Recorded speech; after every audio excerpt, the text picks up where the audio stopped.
You're listening to the Wanderlust Swingers podcast with Aussie hosts Cate and Daryl. If you're curious about exploring your sexuality or the swinging, hot wifing and non-monogamous lifestyle, you've definitely come to the right podcast. Or maybe you just love travel adventures. Either way, we share our personal, sometimes juicy, sexy stories as well as swingers club and event reviews, interviews with other sassy people, and of course our global swinging adventures. We try to bring you a look into the diverse lifestyle that the swinging and non-monogamous community has. We hope you enjoy. Now let's get into the episode.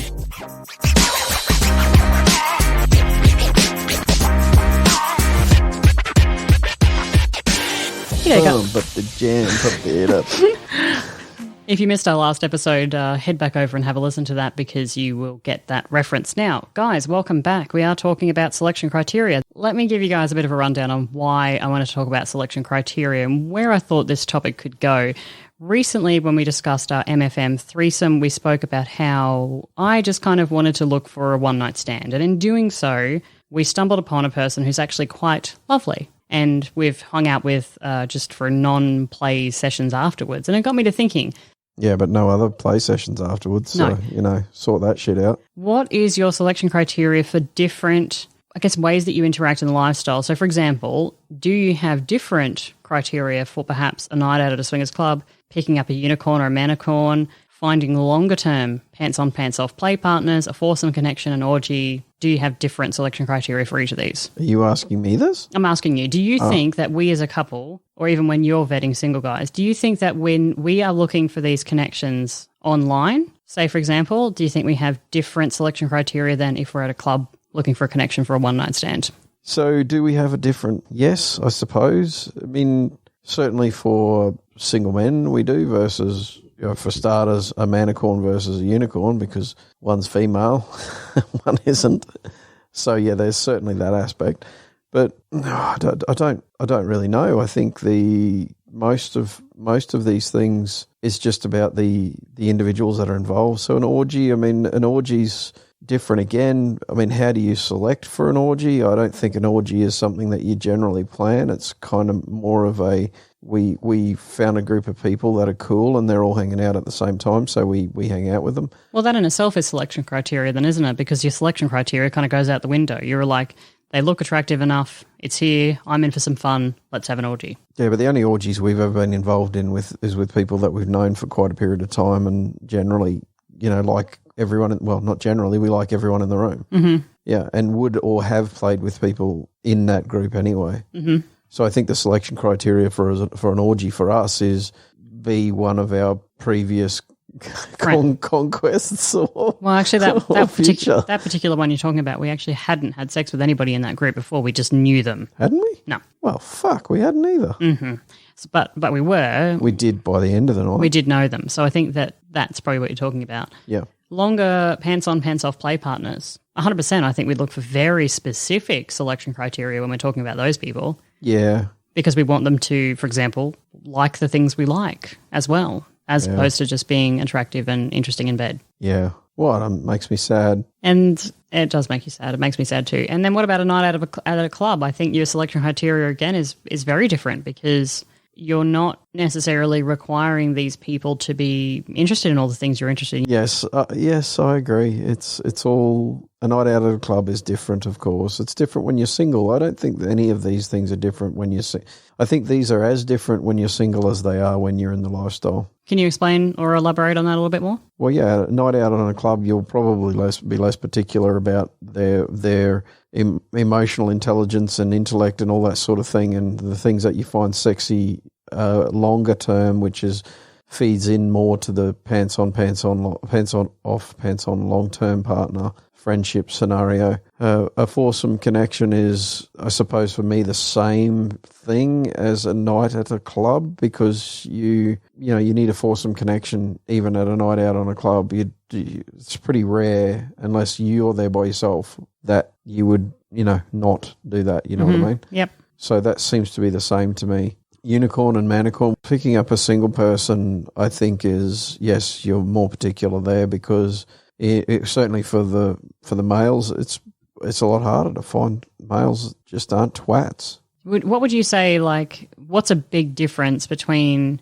us picking up a couple in a club versus us looking for maybe, pants on, pants off friendship? They have to be able to hold a conversation and be emotionally and intellectually aligned with where we are. Do you think things like political or religious, cultural things kind of come into play here, that there's some either similarities or respect for what the other people believe in? I think a healthy want to debate the topics that you feel strongly about is more important than either of those things. Okay. And I mean debate, not fight. Mm-hmm. It's a very different thing. Discuss, yeah. Yeah, well, I mean, debate is truly that, you walk away from it without a winner, which is what fights are as well, but they normally end in a different way. Absolutely. Yeah, so no, I think it's really important that you're willing to stand up for what you believe in, and I actually find that attractive as well. Yeah. Of course. Respectfully stand up for what you believe in. Of course, there's of course limits to that. Like, don't be a dick. Well, I'm not going to be interested in somebody who's respectfully describing how Nazis are cool, for example. There's an obvious limit to all of this sort of stuff. So some alignment, yes, but some misalignment as well, because if people are not misaligned, then what are you going to talk about? If they're the same as you, then potentially they could be really quite boring. Okay. Yeah. Let's talk about some of the responses that I had. So this comes from OSAR242, and they're a couple, and they said, we absolutely have... Man, your parents hated you. It's a terrible name. It's a screen name, obviously. Oh, thanks for that. Just making sure you knew that. We absolutely have different criteria for each... I'm older than you, right? Yeah. We absolutely have different criteria for every scenario. The biggest difference in browsing online profiles versus in person at a club or party. In person, it's much easier to just go with a gut feel. We would likely entertain people outside our norms because it just feels right in the moment. Online, we're screening based on the most likely types of people that will lead to a successful interaction. It's really well written. In order to meet someone from an online profile, we need to... I wish I had put as much thought into this as OSA242 has. In order to meet someone from an online profile, we need to carve out time out of our schedule, so we're pickier to ensure that we wouldn't be wasting our time. This is a non-issue when we're meeting someone when we're already out, i.e. at a club. We really only consider couples and single women. We tend to only consider people we'd be open to making longer-term friendships with, and that's no different for either scenario. The criteria for couples is more flexible in that we'd entertain a straight swap or swap with female-female play. For a single woman, she must be bi, and our female must be attracted to her in that way. We have no interest in a 2-on-1 MFM. It's got to be an FFM. So there you go. So I think they sum it up. You're saying I'm getting bent out of shape but then you read it. I mean, come on. It's really important. It's a very important thing to get right, which is why I didn't know which one it was. Now I know. It is. It's FFM. I think that was really well written, and I liked how they're talking about when they're online and they're going to the effort of getting ready, going out of their house. There's more effort involved in that. Just do like I do. Don't ever leave the fucking house. And therefore their selection criteria might be, what they're saying is a little bit more picky, whereas when they're in the club already, they're already dressed, they're already out, so they're more open to flexing a little bit on that. I think that's really interesting. I think it's really interesting as well, actually, and much more thought out. It's almost like they had time to prepare, whereas I just, you asked me off the bat and I spewed out my brain hole and it didn't really work very well. Yeah. Let's read another response we had. So this one was from Angela 2208. First, let's assume that we're all... Angela's parents were much nicer to her than Osa. First, let's all assume that we are all sober and not desperate. My criteria are different at 9 p.m. versus drunk at 1 a.m. in a club, the bar being progressively lower each hour. Well, sorry, where are you? I'm happy to be at the bottom of the bar. Hey, at least they're honest. Yeah. That's what I loved about this. I was like, that's true. I mean, when we're talking about selection criteria, that in itself, well, is it 9 p.m. or is it 1 a.m. at a club? Very different. Same thing you get with selection criteria if you're at like a 5-day event and on the last night, everybody's like, shit, we better swap with somebody we haven't all week. And so that might look a little different as well. So it's good. It's a good point. Then it's kind of the same. Criteria 1 is looks. There has to be a minimum level of physical attraction. Number 2 is then personality. Can they hold a good conversation? Number 3 is, are they good in bed? Those 3 steps are an elimination process regardless of how or where it happens. It can happen over an hour or it can happen over several weeks. Once it has been established that the first 3 steps have been successfully met, it means we can meet again And then we can talk about hobbies, politics, religion, values. Those things can come into play to determine if we can be long-term friends or not, go on vacation together and so on. We have some friends who are avid golfers. We would never go on a vacation with them because they would want to play golf the whole day. I'm with you there. But we have them for dinner parties pretty often. Some other friends are not into anything cultural. We go boating with them, but we don't go to museums and so on and so forth. It's not like you want to get married to them. You can have 5 couples as friends and lovers, and you do different things with them depending on who they are and what they like. You have the winery friends, the museum friends, the lake friends, etc., etc. Kind of like what we're talking about. Kate's got a lot of winery friends. Strangely, all my friends are winery friends. Yeah, because she's a booze hag. But that's another one as well, you know, kind of like what we spoke about in the last episode, where you don't need to have somebody fulfill all those things. Yeah. Right? Yes, absolutely. You can have different folks. That's one of the joys of this, is that if there's something in your relationship that your partner doesn't necessarily enjoy, I mean, most partners will put up with a lot of things. Like I watch 50 Shades of Grey with Cate, and it's terrible, truly terrible in so many varying ways. And but you know, you might find people out there who wish to waste their time and watch that movie with you. You know, and I'm okay with that. Like I might find people who give me blowjobs. So another selection criteria could actually be, this is a bit cheeky, but it could be the fact that, hey, we want friends who do have a boat and do have a house on the lake, because that's... Dude, I said it's a bit cheeky. That's not cheeky. That's just a dick move. That's a using scenario. You're a user. No, because maybe we've got a house on the vineyard, not near a lake. Do you know what I mean? So we're like swapsies. Like, let's hang out at your place. Let's hang out at mine. So this is not that you're now going away from swinging to, you know, timeshare.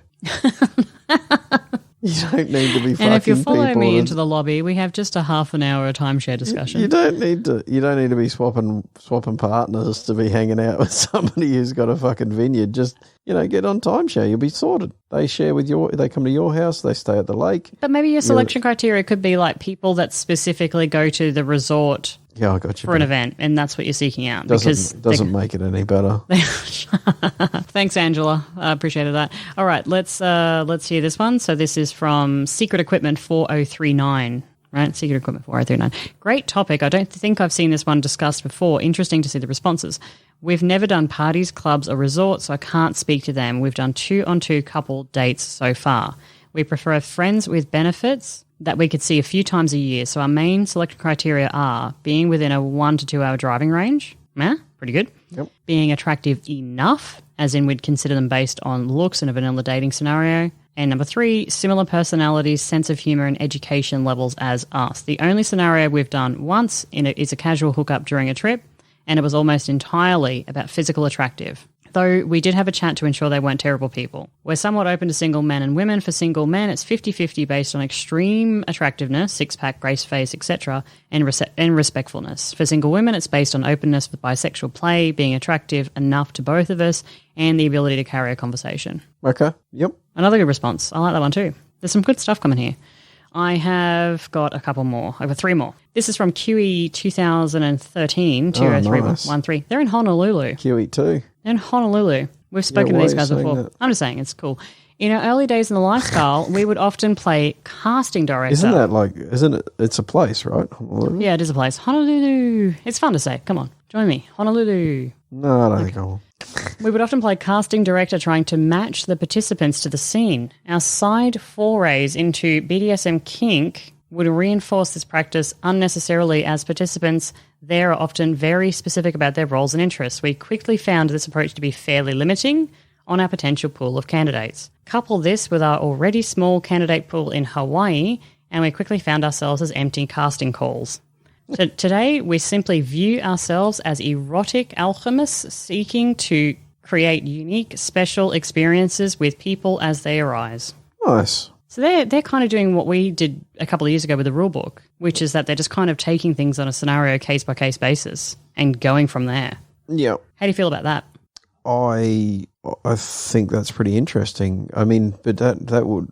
One of the concerns there, or one of the things there, I suppose you'd still have to have some rules around what is acceptable and what isn't. For example, you know, if it were a single woman who you met, you know what I mean? Like that we met, would that be okay then? Because we both kind of, you know, we wanted to sexily alchemize the event. You know what I mean? Mm-hmm. So I think there'd still have to be some ground rules. And what do you actually think about their term, erotic alchemists? I think it's pretty cool. It's a pretty cool term. I like it too. Yeah. I mean, we're not that. But. This one's from the Hardleys, and they're in California. For us, there isn't a specific selection process tied to what we want to do on that night or occasion. If we've been going through a hot streak with each other, chances are we'll have a hot time this night too.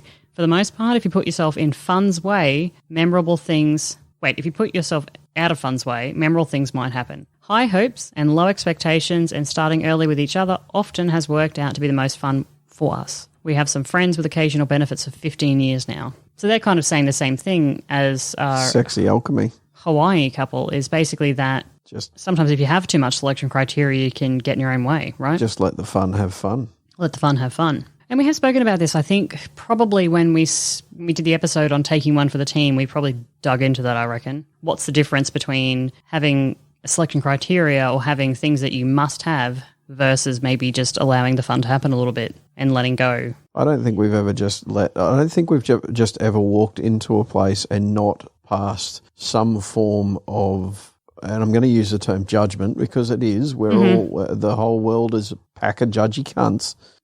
Some form of judgment on anyone that we're with, or anyone that, I mean, I'm now talking about walking in and perhaps the very first couple you meet who are totally outside of what you'd normally be interested in, you go with the flow and end up in bed with them. I see what you're saying. I'm not sure that we've ever done that. So what you're saying is even those nights when we have been quite spontaneous in a club and had sex with people that we've still chosen them. We've still at some point gone, okay, they're attractive and they're interesting enough, let's go play. Yeah. Yeah, I see what you're saying. It's not just a blind walk up, let's have sex, off you go. Well, I mean, but it's not even that. It's like to just be nonchalant about who you're potentially having sex with. I don't think very many people are capable of that. Yeah, you're right. Okay, let's talk to TNDEXXX and let's see what they said. They said, we start with the basics until we meet in person because how things can change and change quickly upon actually meeting. So friggin' true. Do they seem genuinely kind? Do they have humility? Are they in touch with themselves, clear and concise on their journey in the lifestyle? For couples, are they in this together? Do they seem happy together and happy in their lifestyle journey? Does the profile represent both of them? Is it 40 pics of the women and 19 dick pics of the man? I think casting a net that is too refined sets the stage for disappointment. We enjoy meeting people and listening to them define their personal experiences and their preferences and their journey. Getting to know them in person rather than through reading an online profile is where the fun is. Sure, sometimes it may go the other way, but we'll generally get that perception through chatting prior to meeting. I don't think we'll ever adapt our preferences according to a specific venue, nor a specific person. We like what we like. We certainly don't sacrifice for our important qualities for us in order to experience a specific quality in another person. Yeah, so basically this person's saying that there are some criteria for online and meeting them, but they rather jump online and go straight into meeting in person and then vet a little bit, I think. Yep. I think it's easier to vet people in person as well than do it online. But I can say that when somebody asks me to meet with them on a video chat first, it just gets too hard. I think, is that because you've got to dress up twice for the date then? You've got to dress up for the video chat date. Oh, it's just too fucking hard. Outside of COVID times, obviously. Like if you were just able to meet people, like why not take the time and just go for a coffee if the profile looks good enough to you is what you're saying? Yeah, and if they're shit, then just get up and walk away. Yeah. I mean, it's just, I think the social interaction of this lifestyle is really important to me, and I know it's important to us. And you can't have the same social interaction. You can be anything below the table on a video call. Yeah. Literally anything. Mm-hmm. You can just have your cock out and just jerking off under the table. Right. Like a weirdo. Okay. That's not cool. That's all you got to say about the matter? Yeah, fuck that. Okay. So we are going to now hear from some other people about what their selection criteria may or may not be, and we'll tackle those in. Daryl, thanks for your participation in the podcast today. I give it my best every time, Cate. You know that. Hey guys, so now we're going to share some audio recording from two fantastic podcasts. First, you're going to hear from The Bomber and The Bell, and they're from the Black and Kinky podcast.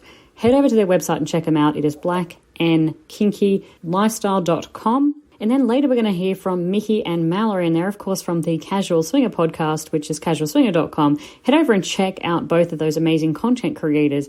Interestingly enough, Casual Swinger do take their section of this selection criteria in a great direction, actually. They talk about whether or not the differences in attraction might change based on a club environment, based on then going to perhaps a resort and being around people for longer. Mickey talks about having a natural charisma and what that means to him. Also interesting is how people might be perceived online versus in a physical environment. And this is very similar to what Daryl and I have just discussed. You'll hear this coming through in both of the next segments coming up from both of these podcasts. And you hear people talking all the time about make sure you get those profiles, those dating profiles tight. Make sure that you are putting your best fit forward. Make sure that you've got a great bio, great pictures, and that sort of thing. Because, hey, what we've learned from these conversations today on this episode, really across all opinions, is that people are a little bit pickier online. Whether that's because they then have to make the effort to go out, whether that's because this is really time restrictive, or whether it's because they're not maybe in that environment, in that sexy environment and ready to mingle and meet people. They're in a home environment. It's a little bit different. So I think that's come through on this episode. So really, another reminder, make sure you get those profiles typed. Have a look at your dating profiles, update it. Make sure your age is right. Make sure your photos are right. Make sure your bio is right. And hey, some lessons learned might be this is a good time as people start to come out of COVID, as people are getting vaccinated, to have a look through those profiles and see what's up. But otherwise, I'm going to head over now to the Bomber and the Bell from Black and Kinky Podcast, and then we're going to head straight over to Mickey and Mallory from Casual Swinger Podcast, and then I'll be back with you guys. All right, this is the Bomber and the Bell, and we are host of the Black and Kinky Lifestyle Podcast. So, going to answer this question from Cate. So, does your criteria differ from a club hookup to a longer-term resort or event visit? Does it change online if you're seeking sexy friends to be part of your crew? So, basically, when we're looking for a partner, do our preferences change based on the context in which we find them or search for them? I would definitely think so. I would agree. So, for example, I think we are most selective if we are online. Yes. And I think that's because, why do you think that might be? I think that's because we just have more time to evaluate and make a decision, and there's no pressure, right? Mm-hmm. So I would say we're most selective online, and I would say we're least selective on vacation. Right. Because there are definitely some people I played with that I met in person that if I just saw their online profile, I would not have done it. But there's just more you get to see. We had an episode on this before where, we get to see more of their charm, more of their personality, more of their game, more of their humor in person. And a lot of those play a heavy role in the degree of attraction you have to them. An online profile doesn't have anything but if their pictures are on point and if they reach, some of your standards of height and all of that stuff. And if they have a well-written profile that's engaging. Mm-hmm. But I think in person, when we went to our trip with Vegas, we ended up playing with a couple that we would never have played with. No. But because, like I said, on vacation, it's time sensitive. Options are limited. Mm-hmm. And so you're willing to give a little more leeway. At least we are. Yes, definitely. Yeah. But what about if we're looking for people to just be one-time hookups versus if we're looking for friends? Although I feel like we're not really, I don't know, we kind of let friendships happen. Yeah. And oftentimes they can arise from hookups. Yeah, and I don't even think we actually look for one-time hookups. So. No, but we have found one-time hookups. Yes. So yeah, if we are in a really sexy environment and there's a couple that just walks into us at the right time, mm-hmm. and we're ready, if we're ready to play, if we're in an environment and we're ready to play, and a lot of times that can happen if we've been dancing for a while, I've been drinking, I've been mingling, or I've been smacking your ass a little bit, and we've been kind of playful with each other. Mm-hmm. And then this other couple who's sort of in that same boat. Yeah, we might not even need to know what their names are. Where I think that, otherwise we would want to get to know people before we played with them. Right. So This was a good question. Hope we answered it. Thanks.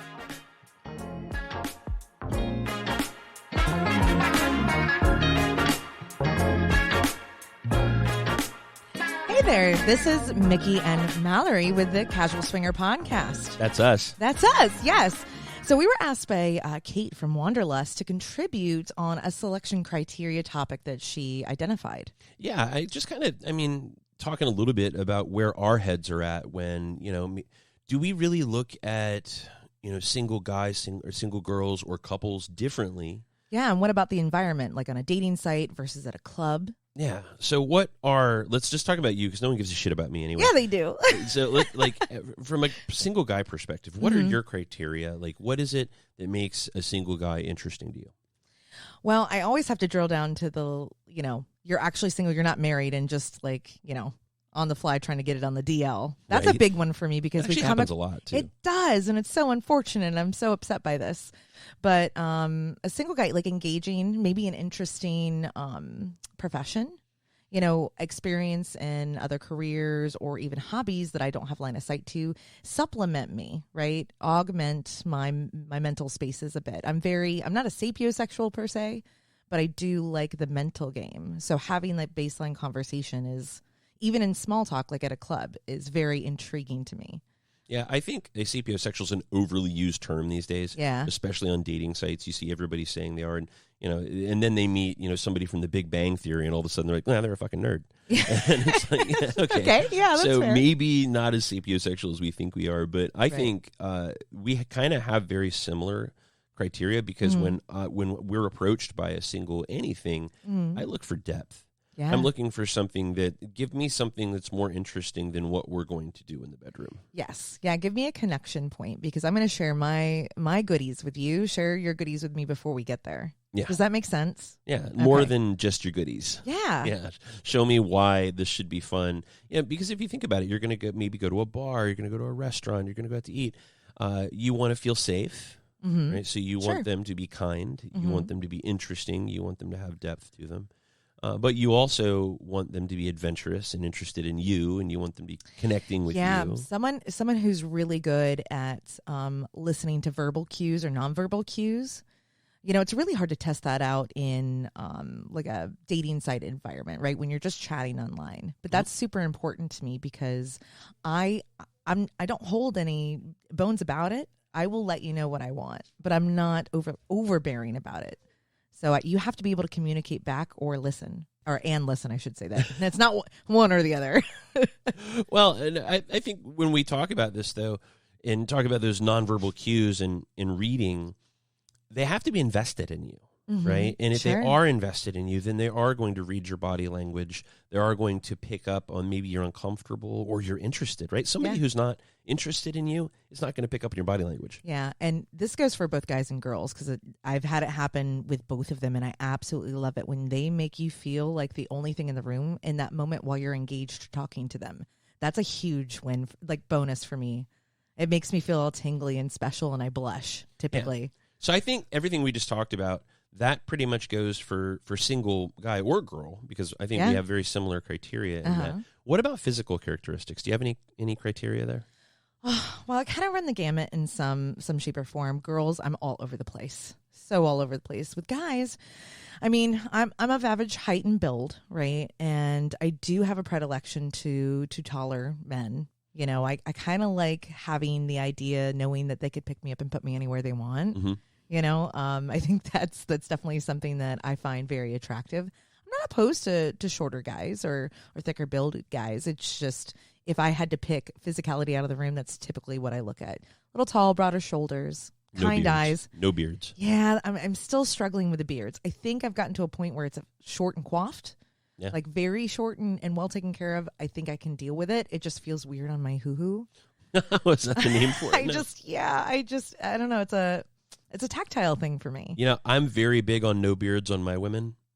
Fair I feel enough. like that's important. Fair enough. Okay. Yeah, it's just a thing. Yeah. So what about you in that scenario? Like if you had to pick from a physicality standpoint out of a room, because you kind of have a type, but then you don't. Yeah, everybody says I have a type, and then there isn't.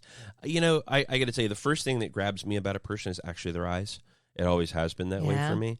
And when someone will connect with me and look me in the eye and show me that part of themselves, it's comforting. It's comforting for me to know that they're not hiding, right?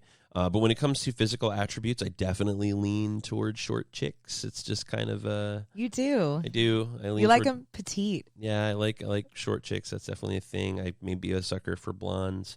If it's criteria, I don't like the term criteria because I'm open to anybody that's open to getting to know me. It doesn't necessarily mean we're going to have sex, but I do think that those relationships are worthwhile. And what I tend to be attracted to is people that take care of themselves and are interested in getting to know me. Ooh, here's a big one. Confidence. And there's a fine line between confident and cocky. Yeah.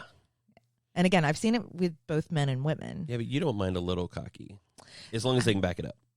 It is, I think, tongue-in-cheek cocky, when they use it in a flirting aspect versus, I'm positioning myself as superior kind of cocky. Yeah. There's definitely a difference. It's an art form to it. But confidence is a big thing. Even the way they carry themselves, non-verbally, again. The way they're engaging with other people. Yeah, confidence and also in their convictions, right? So when they have something to say, be confident about it, but don't be an ass. Yeah, or passionate. Passion. Yeah, I love passion. Oh, my Passion's gosh. Huge. If you're passionate about something, and again, not a jerk about it, that tells me that you can translate that to the bedroom. If I was a betting woman, that there's a good chance that you're going to be able to, yeah. Yeah. Mm-hmm. Now I'm getting all tingly again. So do any of our criteria, does it change anything when it's a couple? I don't think so. I think as far as what we're looking for, as far as attraction goes, translates both ways. I obviously prefer, but I'm not opposed to, when the woman is definitely bisexual, not just bi-curious, not, straight. And I don't have anything against straight people, but, or straight women, I should say. But it's a lot more fun and engaging because then I'm being selfish. It's a free-for-all for me. I was like, have you and you and you and you. Yay. But no, I don't think that physicality necessarily changes. What it does is increase the dynamic because then we're looking at how they treat each other and how they engage with each other on top of it versus one single person. There it is. So that's our criteria. Our criteria is we don't have any criteria except for Mallory, which is be tall and don't have a fucking beard. Pick me up and take me. Whatever you want. Yeah. And again, if you're a pretty girl out there, I don't want you to have a beard either. So how does that change when we're either looking on dating sites versus club versus like a resort, like when we go to Jamaica? Does that criteria or how we engage or what we're looking for change? I don't know that it changes, but I do think it makes it a little bit easier in person to let somebody's natural charisma come through. For example, I'm big on charisma and people that show me about themselves, right? Show me what they're passionate about, like you said earlier, or what they're interested in. And it's easier in a group environment to do that, right? It's easier for them to just kind of be themselves, so you can kind of observe them in the wild. And I do think in clubs and Hedo and places like that, we can do that. Yeah, and I think we're a little different in our approach and dynamic. Obviously we leverage the dating sites, but I haven't really made a solid effort on multiple occasions to go just for the gold, right? I'm just trying. My objective is to have sex with X. Does that change your criteria? If you're like, I just want to bang. I don't think so. That's what I struggle with mentally because I have to have some sort of connection with them that's more than the sex, which could make me a pretty bad swinger at times, right? Like the goal is to have lots of fun in the bedroom, right? That's the ultimate goal, but I just can't get there. I start to have anxieties around it. And the first time I was with a single guy, you saw that happen to me. But that experience, the second time around, when I got to have a wonderful experience, we were able to connect and it was just enough, right? Goldilocks principle. We don't have to get married, but we have to know each other well enough that I feel comfortable going alone to a hotel with you. Yeah. So, and enjoy your company on top of it. Cause also, at some point we're going to be talking. Sooner or later, there's going to be words. Yeah, exactly. Like, put it there. Yeah. So I don't know that my check boxes or what I look for, what I'm attracted to really changes as far as that high level stuff, but just how it's implemented in the different environments. Yeah. Well, I've never done the single girl thing, but I think when it comes to somebody like that, I would be looking for somebody that I felt like wasn't, now this is going to sound weird, but not threatening to our relationship, I think would be a criteria for me. Somebody that's not looking to fall in love and run off and, make babies. Gotcha. Which Same is going to thing. be pretty hard with me anyway since I have a vasectomy. Yeah, that's a big bonus for me, by the way. Shooting blanks all day long. That's right. I can point this at anybody. They don't care. Well, I think they care. There's a whole consent thing that happens, but you're not going to get anyone pregnant. So there you go. Womp womp. Anyway. Well, yeah, I think that kind of does it for our criteria. I don't know that dating sites or in the wild or in the club are any different. I just think it's easier for us to get attracted to people once we've met them. 100%. And we never, ever, ever, ever approach religion or politics. It's just not part of this conversation. Never. Big faux pas. Yeah, don't ever say that. Yep. Nope. And don't have a beard. Not my business. No beards, no religion, no politics. Okay. Imagine all the people. Sing it, John. All right, we're going to let you guys get back to Cate. We are Mickey and Nawlins. Thanks, guys.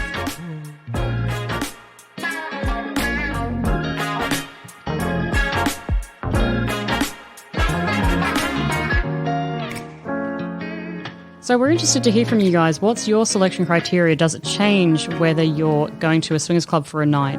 Does your selection criteria change if you're going to a multiple day, 4 or 5 day event? Does it change if you're looking for a longer term play partners? We'd love to hear from you.